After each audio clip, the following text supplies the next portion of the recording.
की सरकार बड़े बड़े दावे करती है सबका साथ सबका विकास। मैं पिछले 4 साल से अपने महम के लिए गर्ल्स कॉलेज की डिमांड कर रहा हूं, हॉस्पिटल की डिमांड कर रहा हूं। मेरे महम शहर की जर्जर हालत, सीवरेज की, पानी सिस्टम की, एक एक हफ्ते में पानी आता है मेरे महम शहर के अंदर। ये सबका साथ सबका विकास का वो है। मेरे महम के सड़कों का हालात जो मैं पिछले 2 साल से उप मुख्यमंत्री को कहता रहा हूं, फरमाना से निंदाना रोड, महम बड़ंबा कलानौर बेरी रोड, बहु अकबरपुर से समर गोपालपुर रोड जो गांव का पोर्शन है, बहु अकबरपुर से निडाना रोड का, महम से भैणी भैरो टेंडर हो चुका है, 4 महीने से काम शुरू नहीं किया। इन सड़कों की न्यू दुर्गा ज्वेलर्स सिरसा, खारिया वाले प्रभुजी सोनी व पीली मंदोरी वाले सज्जन सोनी का भारत सरकार द्वारा मान्यता प्राप्त मशहूर hallmark jewellery showroom new Durga jewellers, Parshuram Chowk, Sirsa. अधिक जानकारी के लिए संपर्क करें 9813932001 या 9466697217।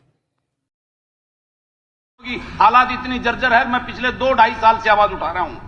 महम लाखनवाला ड्रेन की सफाई और उन पटड़ियों की मरम्मत करना, ये बार बार कह रहा हूं, लेकिन कोई ध्यान नहीं दिया जा रहा है।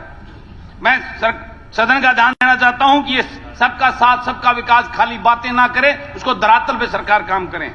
उसके बाद अध्यक्ष महोदय, उपाध्यक्ष महोदय, मैं आज बेरोजगारी जो सबसे बड़ी समस्या बन गई है इस प्रदेश की, सरकार 2 लाख से ज्यादा पद खाली पड़े हैं, लेकिन सरकार की मंशा नहीं है। सारे जो सीईटी के पेपर थे वो 61 ग्रुपों के पेपर आज कोर्ट के स्टे की वजह से, पैरवी ना करने की वजह से, आयोग के द्वारा ढीला रवैया होने की वजह से, कोर्ट की फीस ना भरना, बार बार टाइम मांगने की वजह से 61 ग्रुपों के पेपर जो है ना वो स्टे में लटके बैठे हैं।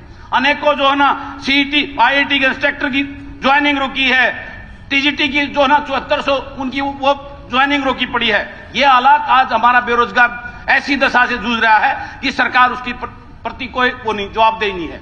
सिर्फ डी ग्रुप का हवाला देकर हमारे हाईली क्वालिफाइड बच्चों को डी ग्रेड करने के लिए उनको चपरासी की लाइन में खड़ा कर दिया। ये सबसे बड़ा दुर्भाग्य है इस प्रदेश का, जो बड़े बड़े दावे करती है सरकार। अगर हम आगे जा रहे हैं, आज डी ग्रुप एक ऐसा खिलौना, एक झुंझुना बना दिया कि हमारे हाईली क्वालिफाइड बच्चे उस डी ग्रुप की लाइन में चपरासी, आज वो जो पहले लगे हुए हैं वो शोषण हो रहा है उनके साथ में। तो एक एमटेक बच्चा अगर चपरासी बनेगा, उसकी हर रोज मृत्यु हो रही है। वो आज मजबूर आत्महत्या करने, अनेकों केस हरियाणा की सरकार के उसमें आ चुके हैं।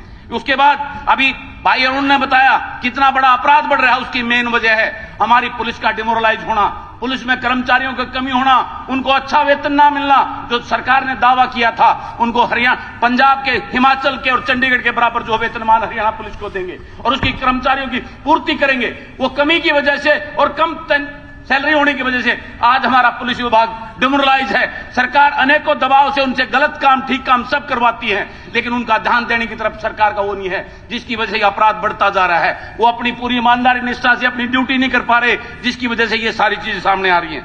उसके बाद मैं पोल्ट्री फार्म की जो पॉलिसी केंद्र सरकार की है, मैं सरकार से कहना चाहता हूं, जब आपकी सरकार है केंद्र में, तो स्टेट में वो पोल्ट्री फार्म की कॉन्ट्रैक्ट की पॉलिसी को लागू क्यों नहीं कर रही सरकार? इसके पीछे सरकार की क्या मंशा है?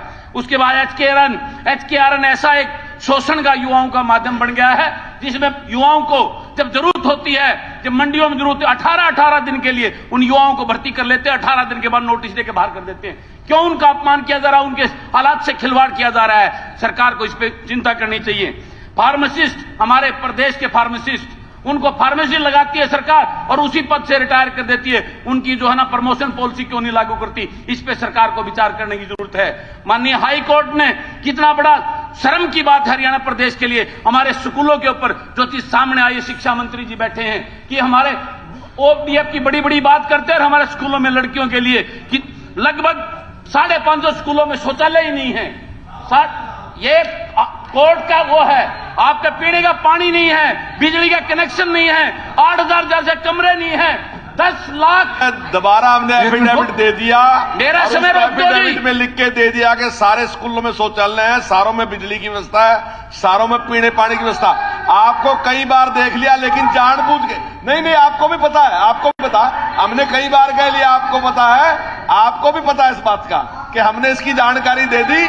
ये मई का एफिडेविट था, जो अब एफिडेविट दिया उसमें हमने सारी दे दी।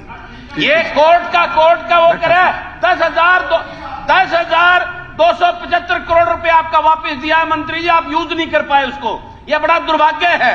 आप शराब माफियाओं का आतंक, यमुनानगर अंबाल में 20 से ज्यादा लोगों की मृत्यु होना, ये अपने आप में बहुत बड़े शर्म की और दुख की बात है। आज किसान खाद की लाइन में खड़े हैं, उनको खाद नहीं मिल रहा है। खाद मिलता है तो धक्के से दूसरी चीजें उनको तोपी जा रही हैं। इस बात के लिए सरकार क्या कर रही है? बड़ी दावे करती है, धरातल में कुछ नहीं। मनरेगा मजदूर जो एक रीढ़ की हड्डी है, उनको क्यों काम प्रॉपर नहीं दिया जा रहा? क्यों उनको मान दो 600 रुपए नहीं दिया रहा? ये सरकार गरीब का सिर्फ शोषण करके 5 किलो अनाज पे उनकी वोट लेने में तुली है। उनको उस दलदल से बाहर निकालने की चर्चा क्यों नहीं करी? ये बड़ा चिंता का विषय है। माननीय उपाध्यक्ष महोदय, सरकार से मेरी विनती है, इनके ऊपर गौर फरमाए और इसके ऊपर कार्रवाई करने का काम करे।